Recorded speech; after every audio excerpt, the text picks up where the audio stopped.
ఈ కొండపైకి అయితే ఎక్కేసా, కానీ ఏదో చూడడానికి ఇంట్రెస్టింగ్గా ఉంటే ఇక్కడ ఏ పులో గిలో వచ్చిందనుకో అంతే కథ. ఇంకా ప్రదేశం అయితే చాలా బాగుంది. అసలు ఇంత లోపలికి అయితే రావాలని అనుకోలేదు, బట్ వచ్చేసా. It was so good. Water కూడా క్లీన్ వాటర్ వస్తుంది చూడండి, చాలా బాగుంది. Clean water, so nice. ఇది మొత్తం కొండే, ఇక్కడైతే ఈజీగా ఎక్కచ్చు.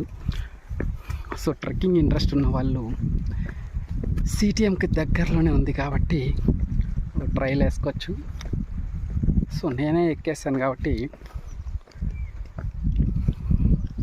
ఎక్కేయచ్చండి. నేనే 70 కిలోస్ ఉంటా. సో ఆబ్వియస్గా కొంచెం తక్కువ ఉన్న వెయిట్ ఉన్న వాళ్ళు కూడా ఎక్కచ్చు. It was so good. చుట్టూ కొండలే, కొండల మధ్యలో నేను. అలా ఈవినింగ్లో రావాలనిపించి అలా వచ్చేసా.